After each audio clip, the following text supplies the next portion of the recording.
Hello, friends. Welcome to the Logistics of Logistics podcast. My name is Joe Lynch. Thank you so much for joining us today.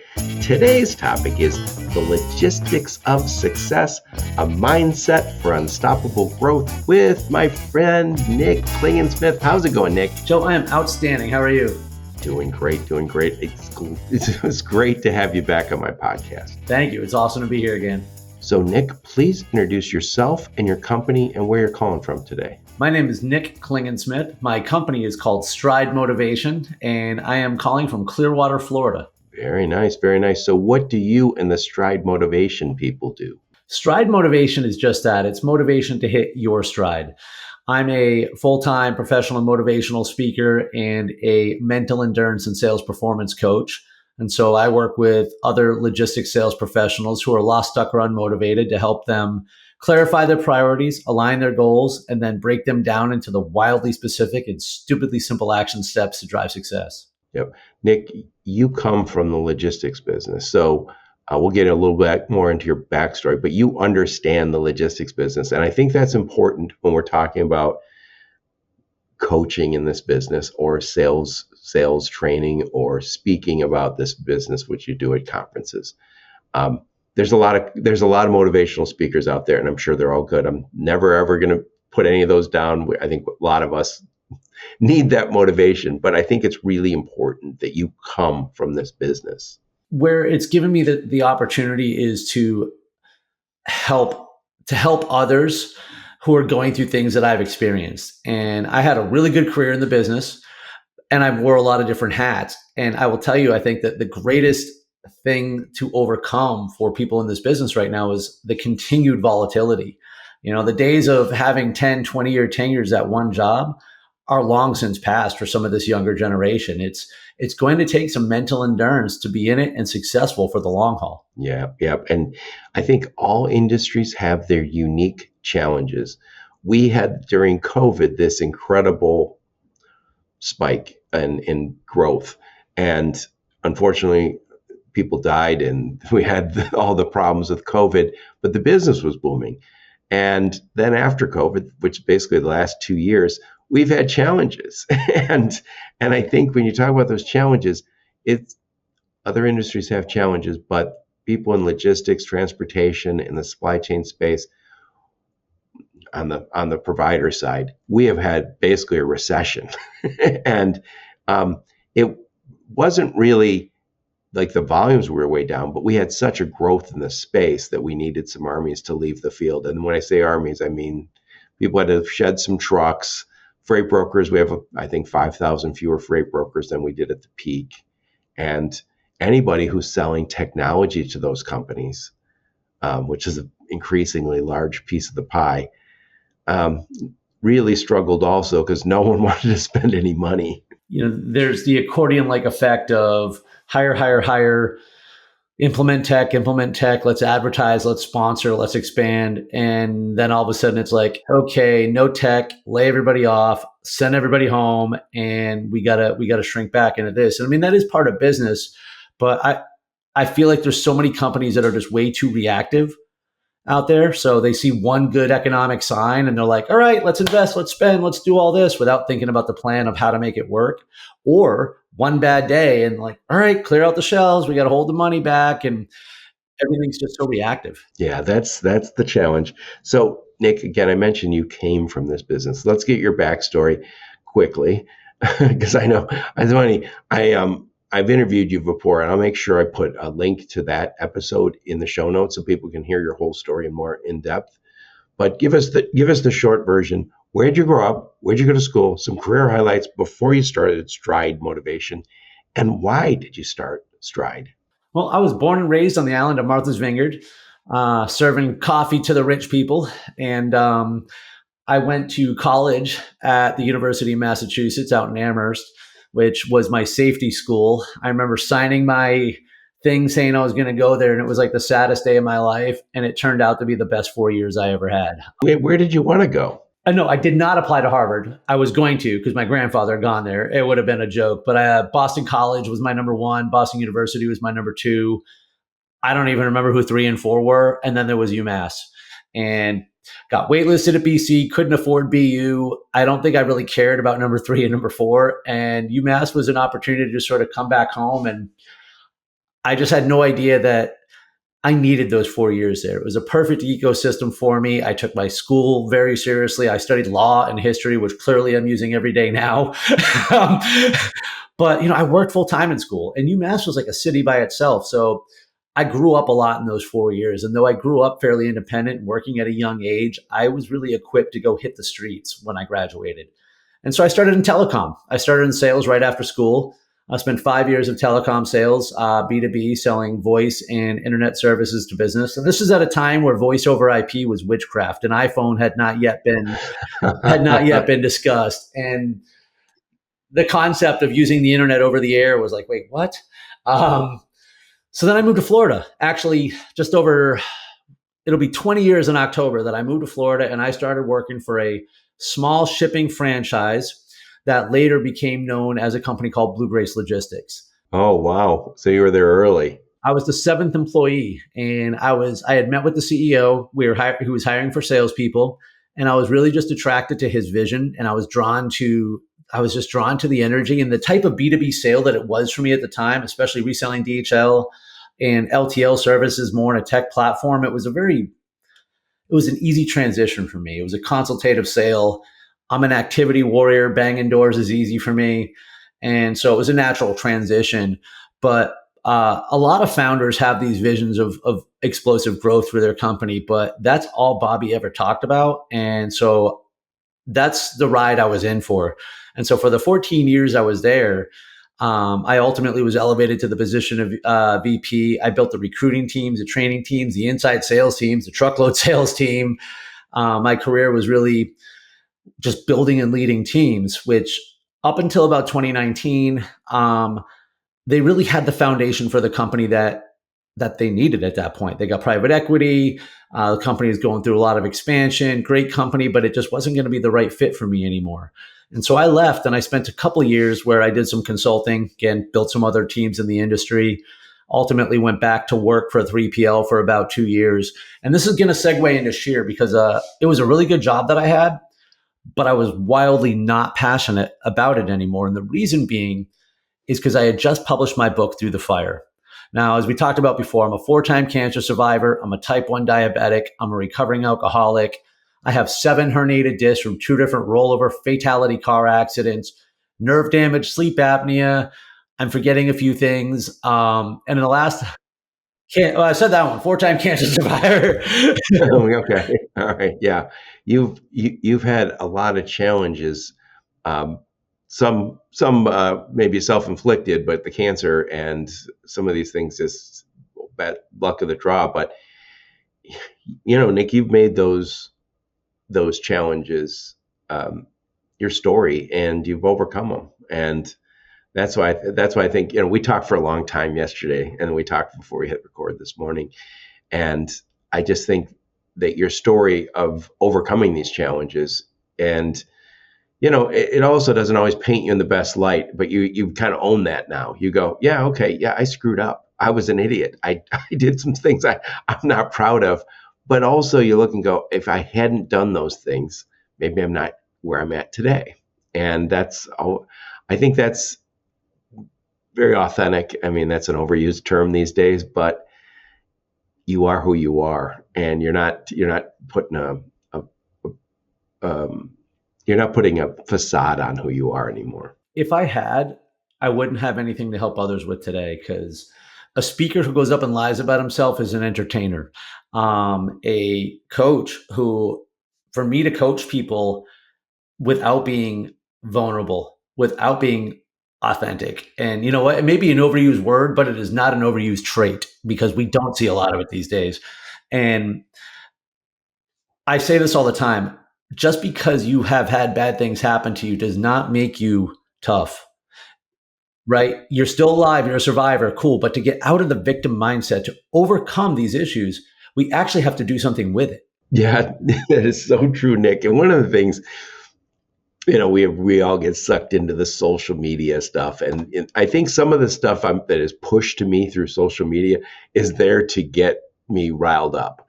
And one of the things that I think about is, and we've all seen it, is people say, well, have anxiety. I'm neurodivergent. I'm this. And by the way, I feel bad for anyone who has all those things going on, but they kind of keep describing all of the things that befall them. And it's not saying yet I've overcome those. It's more or less like, this is why I'm special. And I'm like, having anxiety, I think we all have it to some extent, but all of a sudden making it who you are, you're like, no. And you're a cancer survivor. You have diabetes. You've done some stupid stuff with your life with alcohol. Well, can I interject something? Yet you don't look and say, yeah, I'm a victim. I know, you're like, I am using those obstacles to grow. Because the rest of the sentence, right, is I'm the 4-time cancer survivor, type 1 diabetic, and recovering alcoholic who became an obstacle course racer and defied it all. When I define myself by my cancer, when I define myself by my diabetes, and I'm going to, let me put this in the context that other people can understand too, right? Looking back at even my time in leadership, when I describe myself as, oh, I was a frustrated leader or an edgy leader, oh, I was stressed out all the time and blah, blah, blah, or any of those things, those are just excuses. I'm living in it. I am justifying why I could not improve, right? Hey, I was really frustrated and edgy leader, and that's why I was kind of short with people. Well, no, I was short with people because I was afraid of my ego getting damaged, of not getting my way, of being wrong, of being whatever. Like, it was fear that was driving that sort of reactive dog behavior towards other people. And if I accept it and I voice it and I understand it, not only can I then learn how to stop doing that behavior, but if I can help just one person, just one time, be like, you know what? Maybe I'm the problem. And maybe I don't need to react this way today. That's how I overcome it. Yeah, Nick, it's funny because we were talking about drinking the other day, yesterday, I think. Maybe it was the last time I talked to you, I forget. But I was just talking to some friends about this. I went to a funeral and some other things, and I saw some buddies who I normally would have some drinks with. But I've been trying to be a little healthier and trying not to. I'm like, I don't need to have a few drinks to enjoy my friends. I grew up with these guys, right? And it reminded me, I saw I think it was Josh Brolin. He's an actor. And I remember him saying, I can't drink anymore. I don't know how to manage myself. And I remember him saying, but I love the camaraderie of drinking. I love the fellowship. I love being one of the guys. And it occurred to me that you don't want to let that go. And sometimes, and I think about our industry. When I go to a conference, you see old friends, and you're like, hey, let's have a few drinks. Let's go out. Where are we going? We're going here, here, here. And I always think not to be part of all that feels like, oh, I don't want to do that. I got to be one of the guys. And yet there's more and more people are like, and by the way, I'm not against drinking. If you can go have a few drinks and enjoy yourself, go ahead. if it's a problem, don't do it. but you've had to overcome that, and that's leaving a life behind. Because I can see how, when I was hearing Josh Brolin say it, it occurred to me, yeah, it's not just I don't drink. It's like, no, I don't do a lot of the stuff that's associated with it. And it was a part of me. I wanted to be a pirate. I wanted to be a swashbuckler with the rest of the fellas. Here's something I had to accept, that I didn't like most of the things I thought I liked. I just liked drinking. A lot of the events that I would go to with the guys, I don't care about those events. I just liked drinking, because now that I don't want to go there, like, I can go anywhere. I'm not afraid to be around alcohol. I can buy rounds. I can socialize. Like, I'm fortunate. I'm spiritually fit to be in that place, but I still don't do a lot of these things because I'm like, this just isn't fun for me. And it did take a little bit of acceptance to realize, like, okay, it's okay that I don't like these things anymore. But also, I'll tell you something else. My second or third year sober, I remember it was when I was at Blue Grace, and we had we had just on one of our conferences, and I think I stumbled down to the lobby bar. I don't know, it was probably 11:30, and I expected the place to be booming because that's how I always remembered it, right? Man, there was 3 people sitting at the bar. You could barely see them. It was so dark and quiet in there. And I bet in their minds, they thought the place was booming. And so when, it's when you're a hammer, everything looks like a nail. So when I remember having just a meaningful conversation outside that bar with a friend of mine, and then I went upstairs and went to bed. But I remember if I was still in my drinking days, I would have found a way to make it a story, and that usually wasn't going to be a good one. Yeah, well, there's that old saying is no good stories start with I had a salad. All the fun stories seem to start with I was out with the guys and we had a few drinks. We'll tell you what, nobody's ever woke up the next day and said, "Man, I wish I drank more last I know, night." exactly. So finding that divide is hard, and I mean, there is something to be said. I mean, I do miss the bachelor party mentality, where you're with 20 other guys, you're all just celebrating, hooting, hollering. You don't even know why. Alcohol lowers those inhibitions and makes it easier, but it's not a requirement. Yeah, and I always say the camaraderie sometimes is you're like, oh yeah, this guy's my best friend. You're like, you're never going to see him ever again. You met him at the bar an hour ago, and he cheers for the same team you do. Well, not for nothing, guys. I'm going to say our age, just meaning over 40. If I see one of my best friends, Way over 40 over my case. nobody has to know. If I see one of my best friends and we're out drinking together, like, man, it might be the last time I see that guy. They might live in another state. It might be 20 years. And do I really want to be the last time I see them sometime I barely remember? I'm more about the meaningful time now. Yes, I appreciate that. Anyway, I'm glad I'm talking to you today, and I want to talk to you today because it is the new year. We're talking on January 9th, and I hope to publish this today on January 9th. And yesterday when we were talking about business, I was talking about some of my goals for the year. You were talking about some of your goals for the year. And one of the things that kind of came up from that conversation, and I think you've kind of pointed it out, is we all have goals that we kind of start in the new year. I set quarterly goals for myself, my team. And but in the beginning of the year, we have these high hopes. And I think a lot of times it's like, hey, we're going to triple sales, we're going to double sales, we're going to increase sales this way, we're going to fix operations throughput, and we're going to improve our income. We want more and more and more. And I think some of the challenge in some of this is that if I'm going to double sales, that mean I'm going to have twice as many sales guys, or are these guys just going to become supermen all of a sudden? What is changing? And I think in a lot of times, it's just we hope to push harder. We're going to grind more. We're going to do this. And I don't think, I can speak for my own self after 1,000 years of working, is a lot of times it doesn't work. We don't hit those high goals because we really didn't plan on hitting those high goals. We just thought we were going to work harder somehow. And, I was going to do incremental things, but somehow transform my business.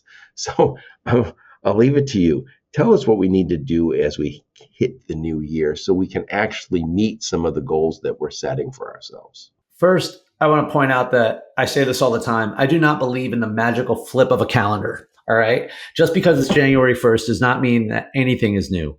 If we want new goals in the new year, we need to take a new approach to our new goals.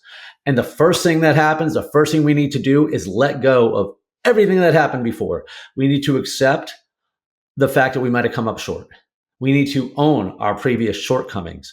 We need to let go of our previous disappointments, our frustrations, our resentments, anything that holds us back from running faster, from running lighter into the new year are things that we simply need to let go of, including expectations. And that's not just a bad thing. I don't just mean letting go of bad expectations. I also mean to let go of the expectations that you had of yourself, period. And the reason I say that is because I don't think we ratchet up the goals and expectations enough. I think that we play small ball too often. We're afraid of what we don't know. We're afraid of how to set goals that we don't know how we're going to accomplish. We have no problem saying, hey, we're going to double goals, but who really personally commits themselves to a larger goal when they failed the year before?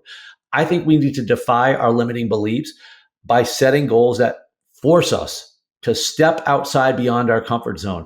If we're comfortable saying, hey, we're just going to work harder this year, then it's a crappy goal. We need to set a goal that's going to force us to make changes. Me, I'm an activity warrior, okay? When my default is to grind. When I don't have a workout to do, I just run. When I don't have a specific meeting or a specific task or something I'm trying to do, I just prospect.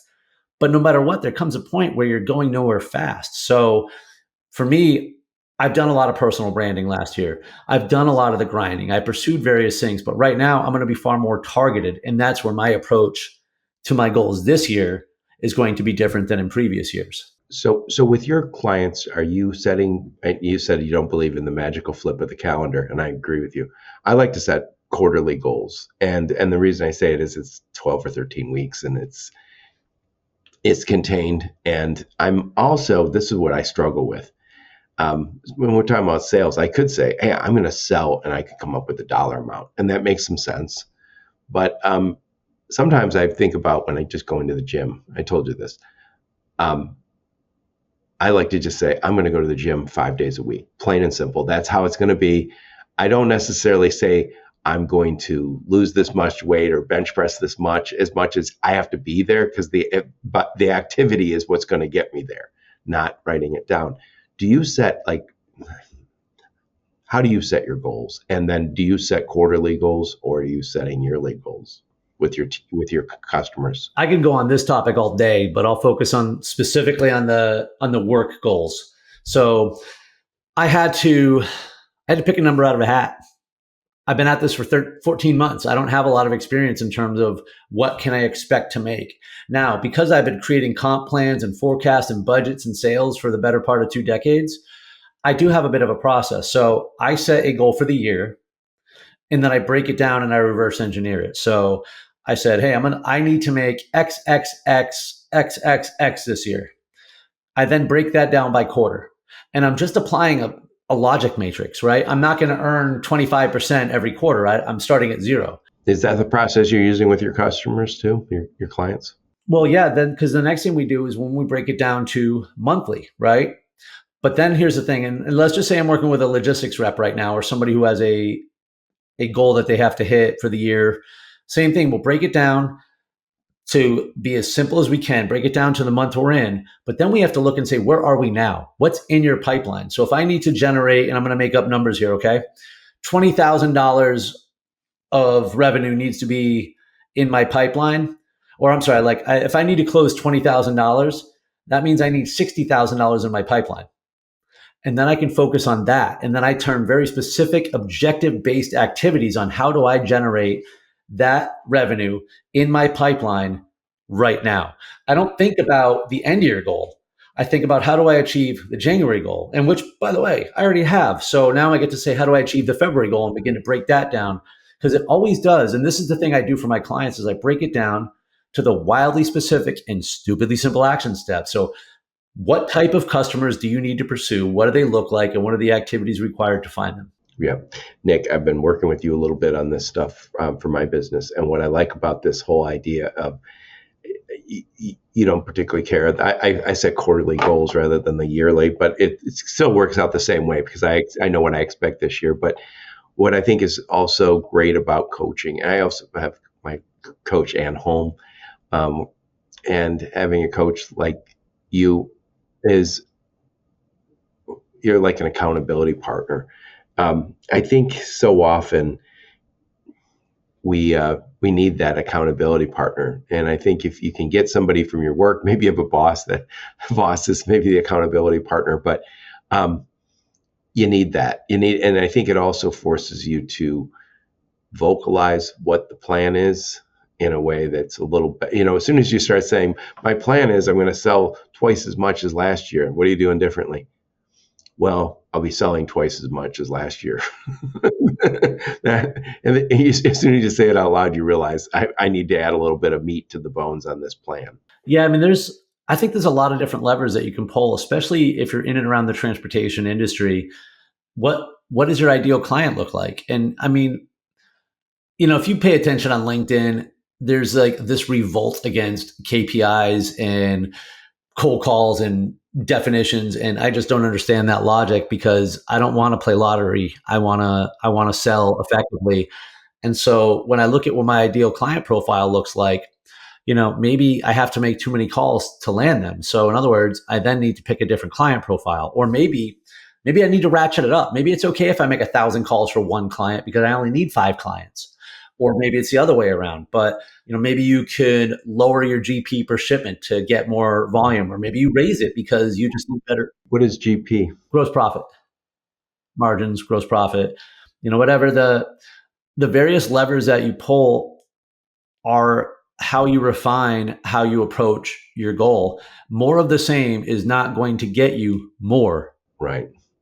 No, that's just the what you did last year, but and doing a little more of what you did last year and saying we're going to grind, we're going to push. None of that is actually leverage, and that's the next point I want to talk to you about. Is there are all sorts of use the term levers that we can use now that we traditionally wouldn't call part of sales, and some of this overlaps into marketing or go to market. And I think the world has changed a lot in the sales world since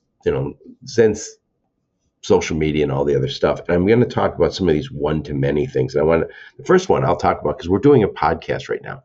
Lots of podcasts out there. And the reason people do them is because they work. I have people come on my podcast because people want to I always say the same thing. When you come on my podcast, Nick, my goal, and your goal too, is I want my audience to get to know, like, and trust you. I also want my audience to think of you as an expert. You are an expert. But that's my goal always on these podcasts. And I always think, like, who do I want to work with? I want to work with people I know, like, and trust, people I relate to on some level. And then I want to work with experts, people who are experts in the problem I have.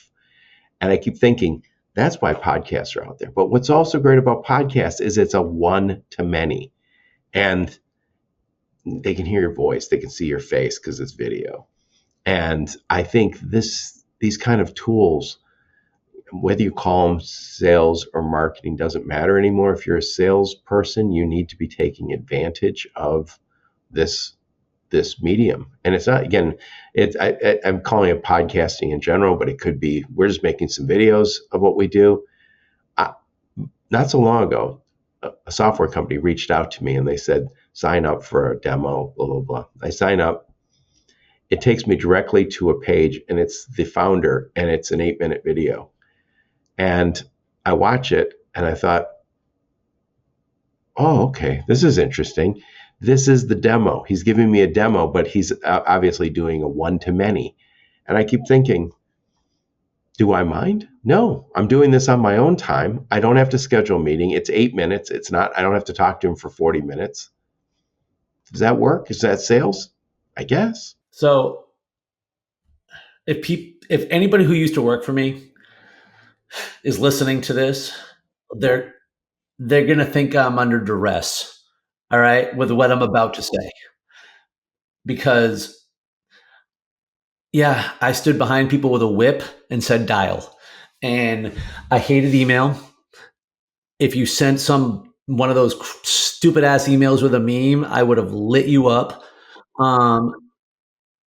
I encouraged social media interaction and engagement where appropriate. So I don't want to touch too much on that one, but like really for me, it was very traditional. And in the last couple of years, I mean, I went from, and especially 22, 23, when I was still in sales in that business, it was phone calls, emails to everybody. I would have never spoken to anybody who did not have sign off authority. All right. And instead it was send an email to anybody in the company who would talk to me to give me information. LinkedIn to everybody, Twitter to everybody, Facebook to everybody, because Facebook, Meta, and Threads and all that were one. A lot of the profiles have been forced to be open profiles. So it's actually easier to engage with people on other platforms. But now by the way, handwritten letters, going old school, still highly effective, but risk versus rewards, you're sending out 100 letters, maybe one person out of those 100 takes your call after the fact or responds in some way or fashion. So the way though now, and by the way, I'm talking specifically about new business acquisition, because I know there's a lot of, I'm going to say brokers or people who've got their business who are just happy maintaining it. But if you want new business, the thing that it all comes down to today, we call it personal branding, we call it expert, we call it one-to-many, but you have to be credible. You have to be a real person. whether it be having your own podcast, guesting on podcasts, there's a degree of credibility that you get there, whether it be featured in blogs, writing your own blogs, how you interact with people. Not for nothing, I can get credibility by simply sharing your content to other people in the industry. It's what is the value that you're sharing and how are you separating yourself as an expert? Because at the end of the day, these days in particular, people will look you up the very moment you try to hit them up. They need to see that you're a real person, not an AI. And they need to see that, like, why are you the expert? Why will I let you do surgery on me? Right. And Nick, it's interesting because I'm thinking of a friend of mine who's wildly successful. Hasn't updated his LinkedIn to his new job even. When I point that out, I used to point it out to him. Now he's so successful, I feel stupid even saying anything to him. But there are a lot of people who are creating video content and sharing it, and they're creating audio content like this. And again, podcasts now are audio and video, but more people are involved in the sales or on the customer side. It used to be, I got to call one guy, especially if you're selling technology, but increasingly if you're selling to a larger company, there is a team. So it's not just the guy on the dock. It could be the guy on the dock that had a supply chain. It could also be the finance person and maybe the owners involved. Kara Smith Brown from Lead Coverage, I would call her a flat out expert in this business. She said that those teams are growing. So the idea that you just reach out to one guy, nope, not going to happen anymore. And then also when you're trying to get all those people in the same room, that's could be a long time away. So the idea of sending video out or audio out or sending an email, and I'm going to use two terms here. Email marketing, that is the sending to a whole bunch of people who subscribe to your list. That is email marketing. But there's also the email reach out that we're doing, sales guys do. And I think we have turned the corner on this where most people prefer you send them an email rather than call them. And since we're all on mobile phones, we don't answer the people who call us. By the way, you remember the olden days when there was phones on the wall or phones on your desk. And if Satan was calling, you were obligated to pick that phone up. There was no such thing as, well, we didn't have caller ID all the time. People picked up the phone. Anyone who's got grandparents or parents in their lives, you will notice that they think it's a sin not to answer the phone. Crazy, because I rarely answer the phone. Yeah, anybody in their 40s, 50s, and 60s are like, no, I'm not doing that. I don't have to answer the phone. I don't recognize the number. So cold calling on that is increasingly difficult. And by the way, I always say, if I'm buying a new car, I don't wait around for a call from a dealership. I don't wait around. I don't wait around for a phone call. I'm not driving from dealership to dealership. I'm going to start online. And so the idea that we shy away from online is silly, and well, nobody's doing that. But I always say people who are going to make a change with maybe buy a new TMS, maybe get a new freight broker in the mix, find a new carrier, they are putzing around on LinkedIn looking for the person they're going to pick years before. They might be connected. And so the idea that you don't create some content, and again, salespeople might in the past said, that's not my job, that's marketing's job. I think increasingly it is falling to the sales guy to create some content, maybe with the marketing team or the go-to-market team. Well, let's also look at something that's happened in the last 5 years. Leading into 2020 or even 2019, right? Like I probably could have named off every brokerage out there. Now I can't name off every brokerage in Clearwater.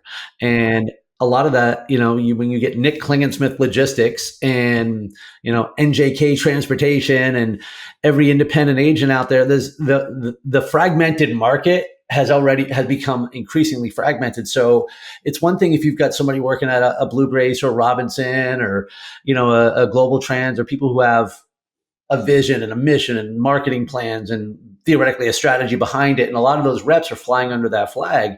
But now let's look at NJK Logistics, where there's 3 of us. We don't have any of those things. So there's a lot more of those now where people made some money or went off on their own. And they have to create that for themselves. And so a lot of them are struggling because they like their niche. And I get this. People don't want to beat their chest. This was very hard for me to get over doing what I'm doing. Like, but how can I say I'm a speaker and, hey, I'm going to be good at it. And hey, I'm going to talk about things that resonate with you if I don't simply put content out there. I have to be okay with the fact that, you know what? I help people. I can help people. I can be okay doing this. So yeah, there's a lot of ways that I think, especially the individuals, the small brokerage houses really need to engage some of those things. Yep.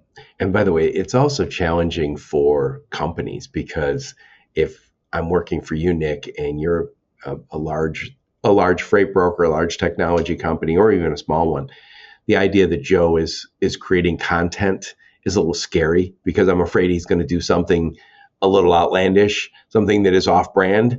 And so I think you kind of have to make sure whatever you're creating content wise aligns with the messaging of the company. And you're not going to do anything. And some companies don't care if you say you start swearing on the podcast. Others do. And so you just have to make sure you're on brand and aligned to whatever the messaging of the company. But the second point we're talking about here is use leverage. So again, you can't do more of the same and expect great results in the new year. So potentially take advantage of some of these levers out there, which can give you this one to many, which is again podcasting, uh, email marketing. Maybe work with your marketing team on that. Creating content, whether it's articles or webinars, videos, using social media. We talked a little bit about that. Um, One other thing I'm going to talk about, and we talked about it a little bit earlier today, is intent data. Kara Smith Brown from Lead Coverage, she was just on my podcast not so long ago, and she wrote a book called The Revenue Engine, and it's fantastic. I bought a copy or the audio version. I'm listening to it, but she also sent me a copy of the book. By the way, I'll put a link to that in the show notes. I think she's still giving out free copies.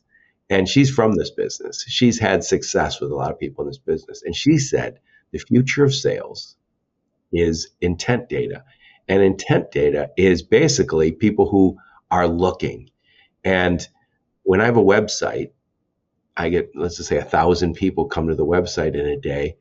A couple will reach out and say, "Hi, Joe. Hi, the logistics of logistics. Interested in what you do." The vast majority just come, look at an article, and leave. But increasingly, we know who's on our websites, and that's what intent data is. And so if you have somebody who's on your contact us page 30 times over the last 60 days, and they keep looking at certain things on your page that give you the impression these are people who are interested, we can get their name and email and their phone number. Those are the people we should be reaching out to. So I am, when Karen says it, I believe her because, again, she's had wild success. And even though Lead Coverage, in the past, you might have called them a marketing company, they call themselves Go to Market. And I think they call themselves that because they recognize that a lot of people look at marketing as, well, we'll create content, kind of the sleepy people who are in the sales, underneath the sales VP. Not anymore. The marketing, if you can give me intent data, that is the most important person in my business. At that point, that is more important than my top sales guy. Because if you can give me that, tell me who's coming onto my website, you're God. You're the sales God. And I think you need to take advantage of some of these technologies, these levers. I think there's 2 points to follow up on this with. Number one, 100% about the niching, right? Like the more we keep talking about one to many, but when you don't know your niche, you need to discover your one-to-one. Who's the one person who has the problem that you can solve the best, and then go find others like them. And so that's what we're intent, right? Because that's also the person who is most likely to adopt your product or services. So when we get that intent, we move so much faster. Number two, we were talking about leverage. What else can we outsource? All right. If I had, trust me, there will be a point where my cash flow is hitting me where I'm gonna reach out and be like, Joe, can I get her number? Does she do stuff like this for me too? Because I'll have enough data to be like, who are my most likely targets? And I want to outsource that so I don't have to spend any time talking to the wrong people. you mentioned email marketing, right? When I was promoting my book back in July, I sent out a few hundred emails, which isn't that big a deal for some, but I did it all manually because I was not leveraging a technology for automated email. Our mutual friend helped with automating some LinkedIn outreach. Rather than spending 4 hours a day to generate 4 appointments a week, my calendar has been full for months. And there's nothing disingenuous about that. It's my message reaching out to people that I want to talk to. So there's a lot of ways that we can outsource or leverage technologies to help us move faster. Right. And when I say one to many, I still mean, you see, we'll get into, you do need a niche. I always say, if you have to send in 100 emails today or make 100 phone calls today, just don't make them scattershot. If you specialize in cold chain, focus in on just cold chain people. So the next thing I want to talk to you about is, well, the first thing we talked about is the goals for this year.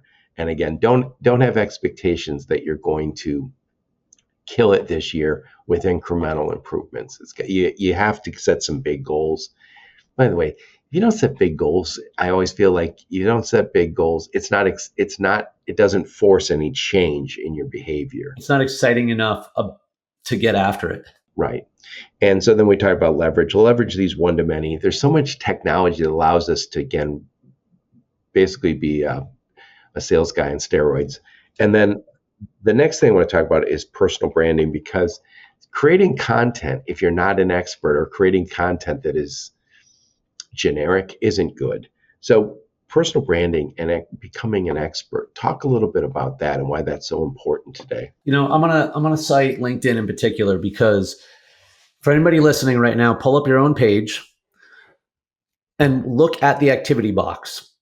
And what are the first three things that it says there? If it says repost, repost, repost, anybody who's looking at your profile has already moved on. Who are you? Are you a real person? Are you a bot? Are you just a marketing engine for the company you work for? You have to show us that you're a real human being. I don't care if that means that you have to show a Christmas card with your family, or you don't always have to put deep thoughts about some personal experience, but something. Talk about something you're interested in. Post once in a while. I had a client who was struggling with this, and I was like, dude, you love hockey, right? He's like, yes. I go, post about hockey tonight. His post blew up. It just let people know in his network, hey, here's something I'm interested in. And I know that might seem like a small thing, but if we were at a networking event together, we're not talking about logistics. We're going to talk about the mutual interest, and get to know one another. So I don't think people do enough of that online. So I push that. That said, you have to have an opinion on something in your own industry or business. You don't actually have to be the expert, but to start positioning yourself as an expert, pick a topic, learn about it, and beat it to death. Share your thoughts. Before I was a podcaster, I was a blogger, and I was a blogger for a long time. And when you write about stuff, you become more expert at it. And so for me, I would write about certain things. And one of the things I wrote about a lot was how to select a 3PL. And I always remember writing an article, and then I decided I'm going to do a webinar on how to select a 3PL. And by the way, I was at a 3PL. So, but I did that webinar. I played it straight. I said exactly what I had the 10 or 12 things that, I would do if I was looking for a 3PL. And my first webinar I did, I think 38 people signed up and like 8 showed up. And I was like, well, 6 of these guys I know compete against me. So, which is fine. That's the nature of creating content. And 2 of the people, I thought maybe they're shippers. Who knows? And anyway, I did that webinar. Afterwards, I got an email from one of the shippers in it and saying, Joe, I love the webinar. Thank you so much. Could you share your PowerPoint with me? And I'd like to talk to you about, maybe you guys could help us out with our service. Now they moved food, and we didn't do food, but this person sent me this long, impassioned email complaining about their current 3PL and why they needed a new 3PL. I didn't get the business, but it did wake me up to the fact that when you do a webinar, that stuff like that can happen. Anyway, I put that webinar up on YouTube. This is 15 years ago, 10 years ago, 12 years ago, something like that. It was a long, probably 12, 13 years ago. Now I think about it. It was a long time ago. And I forgot about it. And then a few years later, somebody reached out to me and said, hey, would you like to speak at our conference about how to select a 3PL? And I always think like just this little webinar that 8 people actually attended.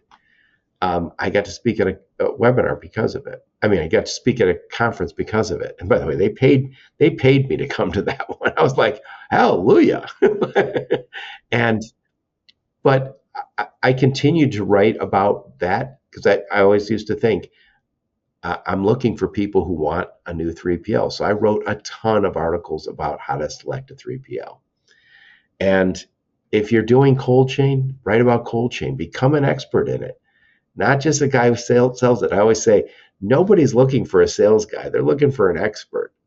I'm looking for an expert who I know, like, and trust. That's it. I'm not looking. I would like to avoid conversations with salespeople. If I'm a cold chain guy looking for a new solution, I don't really care about the sales guy. I care about somebody being an expert.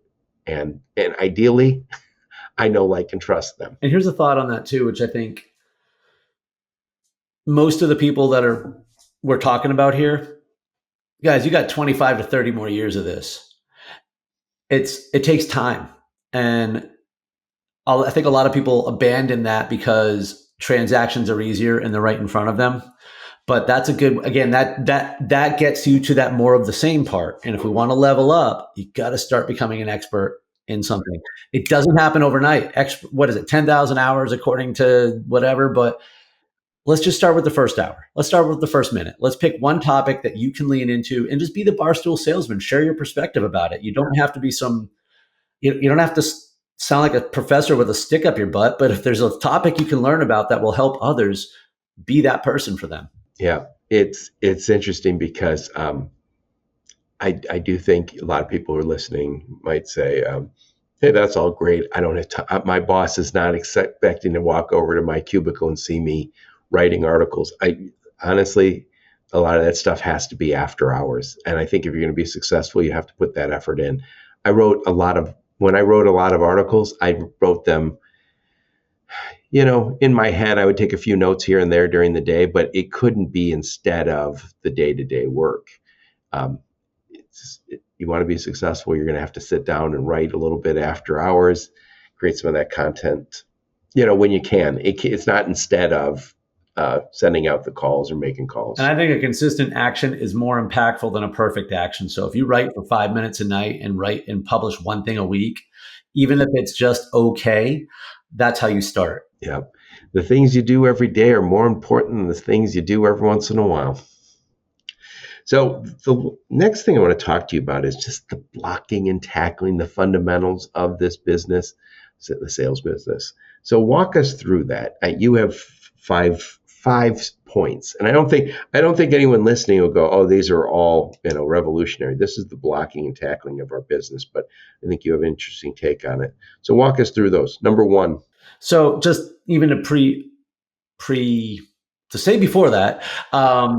Because we did just talk about all the bells and whistles that are out there and how we need to make sure we're taking advantage of things. However, if we focus too much on all the bells and whistles and all the shiny objects and all the tech, we're going to forget about the foundation and the fundamentals. And that's what we're talking about now is what are the blocking and tackling the fundamentals in sales. I hope that everything I say right now, everyone says, yeah, I know that already, because it's the blocking and tackling. So, but I'm going to get specific. And number one is about properly identifying a prospect. You will not grow faster by being all things to all people. You need to know who your target client is, what it looks like, and how to engage them. If I mentioned earlier in the show, I'm specifically looking for logistics sales professionals who are lost, stuck, or unmotivated. I work with people in insurance. I work with an analyst for IBM. All right. I work with a single mom. But the target market that my identified prospect is.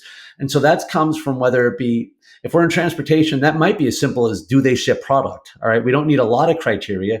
You just want to make sure that you're talking to people who have the opportunity to buy from you. So that's number one. Number two, and this typically might be a first prospecting conversation. This might be with somebody a little bit more experienced in the organization, but to actually qualify our prospect.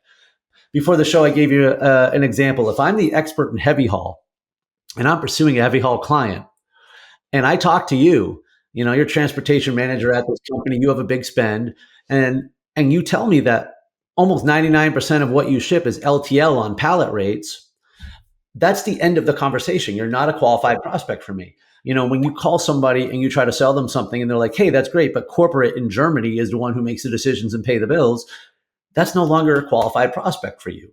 If I'm talking to a potential coaching client, and they're like, Nick, this all sounds great, but I don't have any money.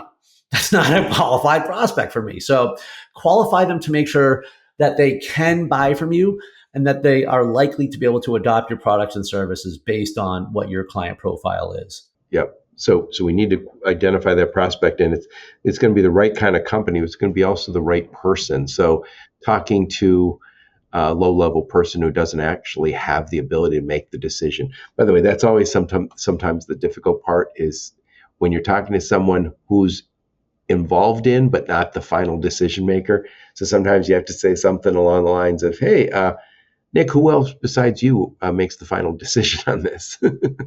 Well, there's a way I preempt that too. Who else helps you out on this thing? One way to kind of preempt that a little bit is when you're talking to that person, don't ask them buying questions. Their opinion doesn't matter. I just want to know how things work. Ask how does this, how much of this, how often does this? When we start empowering the non-decision maker, they become the decision maker and we're stuck. Yeah, I have a buddy who says, never take no from someone who can't say yes. And I mean, it's tricky because then you don't want to, you can make an enemy in an organization real fast before you can make a friend. Well, and I think it's also important to recognize that we are pretty much the way most companies are working these days is if I have a couple people who are working with me and I'm picking a technology and they're going to be using it, I'm going to get them involved. And so they might not be the final decision maker, but they have influence over it. So it's important that we recognize who's influencing versus who is making the final call, but you have to win them all over. And that's actually where discovery comes into play, number 3, because a real thorough needs investigation, you can't ask these questions to somebody who doesn't have the answers. It has to be somebody involved. And so this is where we just simply need to ask more questions and peel back the onion. This isn't a how much question. This is a why. An effective discovery call should be like a 4-year-old standing in the grocery line asking why I can't have a candy bar over and over and over again until we get an answer that we understand. People have real problems and they have real problems that they need to solve. And it usually is much bigger than whatever's happening in our small part of the supply chain. So the questions that we need to ask are more about what is the impact of this? Everybody has late shipments and trucks fall off. Don't ask stupid questions. Ask them what happens when that happens. Who's affected? Who's in, like, what is the risk? What is the financial jeopardy? What is the exponential ripple effect? Because that's how we twist the knife and we create and identify a problem worth solving, which leads us to number 4, provide a unique solution. Find the problem, solve it, and tell the customer why you are the best person to do so. And the way that we do that is by being the expert in that one thing. People will often, we've all run into that customer who will bitch about their current provider for an hour and a half straight and then not change. We got to find the problem that's worth solving, and we got to show them how solving that problem will also solve the bigger problem, why it's a solution worth having, which then leads us to the next thing. Because a lot of us get so excited. We identify the prospect, we qualify them, and we go right to close. We might even win that first shipment, and then we never hear from them again. And the reasons are is because we didn't talk to the right person, we didn't sell them a problem that we could solve, and we looked at closing as the end of the relationship. In this business and transportation, the first shipment is day 1. All right. They're not signing a contract. Or even if they are, this is the beginning of something. This is where the selling goes. This is where the relationship goes. You everybody talk online. This business is all about relationships. And I'm like, you talk to this guy for 6 minutes. The relationship happens after the first shipment and throughout that relationship. And you use the term in here, unique solution. You're providing a unique solution. And one of the challenges in a lot of the business we're talking about, which is transportation, logistics, warehousing, and all the associated technologies, a lot of times there's lots of solutions. And especially if you're talking over the road or transportation, sometimes it is commoditized. And I think this, when it's commoditized, it means you have to find a way to add additional value. So you can't be put on a list with 20 other players on an Excel spreadsheet. And they say, Nick's solution is no better than Joe's solution, no better than Tom's solution, no better than Becky's solution. We need to avoid being commodities. And I think a lot of times you can figure out a way to get out of the commodity pricing if you can provide something that they need that they aren't currently having, no one else is offering. And that's not easy. But it could be something like, God, we have these 2 other fields that we can't put in their TMS. And you go, oh, we will add those fields to our TMS. It's a little thing, but it's the difference between somebody saying you're no longer a commodity pricer at that point. What is the impact you're making to my business? How are you helping me run it? And I say it all the time, Nick. I said it to you the other day when we were talking about this, is when we were young, coffee was commodity. Coffee cost a quarter, 50 cents, whatever it cost at that time. No one would pay a premium for coffee. Now the leaders in the coffee business are premium coffee providers. When I was a kid, and when you were a kid, there was phones on the wall, phones on the desk. There was no mobile phones. And it was, I don't even know if you got to pick. You might just get to pick a color. Phones just showed up. It wasn't sexy. It wasn't interesting. It was the ultimate commodity. And now the leader in phones, arguably Apple, it's a sexy purchase. People love buying phones. So even though we are oftentimes put in a commodity bucket, it's our job as salespeople and as go-to-market people to get us out of the commodity bucket. And then, by the way, this is not everybody's job every single day, but if you can do that once in your career, that's a game changer. And a lot of it, I believe, comes back to this understanding the problem and maybe understanding the problem in a deeper way. So if they say, oh, I wish I could have this, and you're like, whoa, can we add that? Can we do that? Because sometimes, and again, I think about when I was at a 3PL, sometimes there's something that the finance group goes, I wish the 3PL would give us this instead of this. And you're like, well, we can do that. Yeah, absolutely. When you think about differentiators too, I remember way back, even in the DHL days, I had this prospect who was using UPS, and she liked everything we had to sell. But then she was like, oh, I don't like how this is on the website. I'm like, okay. And like, we fixed all these other problems. Like, people will use that one little thing as an excuse to not move when you haven't solved a problem. And I'm like, that's okay. That is what you're giving up for all these other improvements. And she's like, okay, yeah. There has to be something deeper involved in there. Plus, that's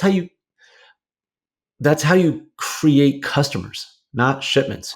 You want to move fast in 2025, don't lose business. But don't keep it by just lowering your price and begging people for give more value, give more information, become unfireable. Do not be a commodity. And I tell you what, if you want to avoid being commodity, don't sell that way. Don't play that game. When someone says, great, we'll add you to our list, don't do it. Simply don't do it. Fight for the conversation that you have to offer. I would never, if somebody said, I'm going to send you an Excel spreadsheet for this week's shipments, I always say, no, don't send us that. And it's funny because they're oftentimes surprised. And I said, I'm not going to save you $50 on tomorrow's shipment. I want to save you 5% and improve your service over the course of a year. And that's deeper than that. And by the way, some people are not interested in that. They're interested in, basically they're saying, I want a one night stand. And I'm saying, no, I want a relationship. And it's like, okay, that's fine. You have to move on. And I think sometimes when we're not being good salespeople, we all are guilty of it, we kind of want this big customer, even though we know they're not going to change for us, we think they might change for us. And I think if you have lots and lots of options, you don't have to compromise. So I think as a sales guy, they don't want to play the game the way we want to play, move on, go find somebody else. Nick, I am going to summarize all what we talked about, and then I want to get your final thoughts on the topic. So I'm talking to my friend Nick Klingensmith. We're talking about the logistics of success, a mindset for unstoppable growth. And the first thing we talked about is this whole idea of it's a new year. A lot of us are setting goals, but just recognize that um, you might need to rethink how you're setting goals. And some are doing great, some are not. I think I'm big into the quarterly goals, but I think you can't do what you did last year and say I'm just going to do it harder and we're going to do it better. You have to use some of the levers, and we talked about some of those levers, and these aren't the only ones. But there's a lot of ways today that we can do one to many: podcasting, videos, email marketing, emails through our CRM, social media, LinkedIn, lots and lots of ways, tools and levers that we should be using. And I think you also need a plan. And I'm a big believer in accountability partner. Again, Nick's my accountability partner when it comes to the sales side. Next, we talked about personal branding. Share on LinkedIn. And I think a big part of personal branding should be you're an expert. You should be an expert in the problems your customers have. And that's really also finding a niche. Don't say I am the perfect solution for all transportation problems. You aren't. So become that cold chain expert, that retail expert. And again, increasingly we're talking to technology guys. Whatever the niche is, be the expert in that niche. And I think that's also a lot of the technology guys would probably say, I don't come from this business. Well, you have to become an expert in the business. And I think that's really important. And I think the way you're going to create content, it should be based around that expertise.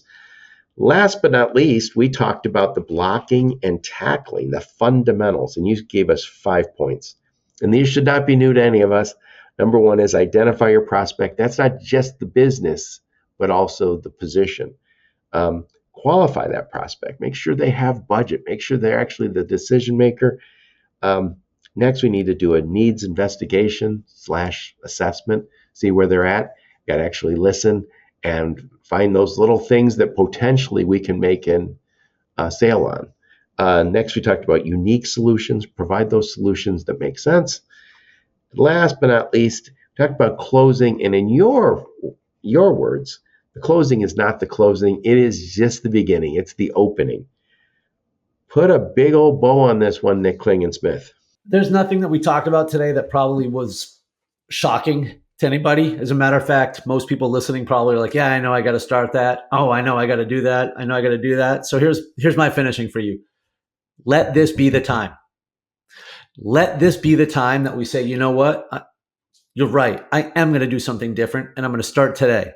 Let this be the time that you try that new technology, that you try that new system, that you get on that podcast, that you start that podcast, that you share that podcast. Let this be the time that you take a chance in pushing out content that might suck.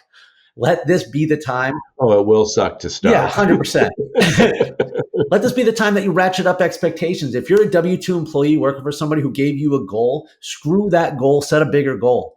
Believe more for yourself, demand more from yourself, expect more from yourself. Let this be the time that we get after it and redefine that baseline. Yep. Nick, I'll be a salesman for you for a minute. This is why people like me hire people like Nick. And I'm a big believer in getting coaches. And somebody say, oh, I don't have the money. Yeah, you don't have the money because you don't have the sales or you don't have the success that you want. And then it's an investment in your future. And I've worked with Ann Holm for many years, and I continue to. Working with Nick, the reason I'm working with him this quarter is because it is going to get me sales that I wouldn't otherwise have. And it's just that simple. If you're working with a coach who's not getting you new sales, then stop working with them. Fair. That's what it kind of comes down to. But in a lot of ways, when I talk to Nick and I say, hey, here's my plan to get there, and even as I'm saying it, I realize, oh, that's not going to get me there. And then Nick points it out too. And I think that's why we need coaches. And I know there's a lot of bosses out there and other accountability partners, but again, big reason people are using companies like yours, Nick. I appreciate it. And I have my coach. They have a coach. Tom Brady has a coach. So you have a coach. Exactly. So, what conference will we see you at this year? I'm eyeballing BCS. I really wanted to eyeball Manifest, but that's coming up pretty quick. And F3 is I'll be on at the radar. Manifest. Come on, Nick. You got to get to Manifest. All the cool kids are there. You were the one who put it on my radar in the first place. And, what am I going to do different this year? Well, that's something I hope to do different this year. But Yeah, and you said BCS. That's the Broker Carrier Summit. And you told me there's one in Indianapolis in April. April 28th. Okay. And did you say there's another one? I believe in October, and I don't have the location for that one off the top of my head. It's January. We'll figure it out between. I'll see if I can't get Dan Lindsay to come on and talk about the Broker Carrier Summit. Oh, I bet he'd love to. That would be awesome. What other conference did you say you're going to? Also eyeballing F3 and anybody who might want to have me come fire up the crowd. All right. Yeah. Yes, exactly. Anyone who's listening who says, hey, I would love to have you at our conference or our sales summit or whatever else, Nick is available and a great speaker.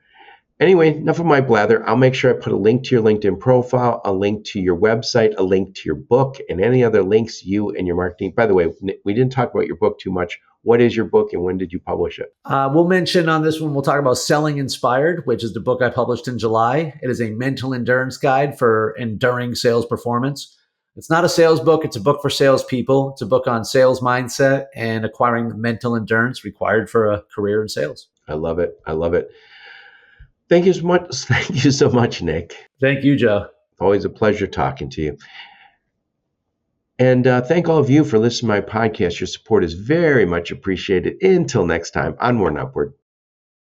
You have been listening to the Logistics of Logistics podcast, where we engage with leaders in the logistics and supply chain community. If you like what you hear, please subscribe, hit the like button, and leave us a nice review on Apple or Spotify or wherever else you listen. Also, please check out our videos on YouTube and connect with us on LinkedIn. We're very big on LinkedIn. And you can also reach us on the logisticsoflogistics.com, our website.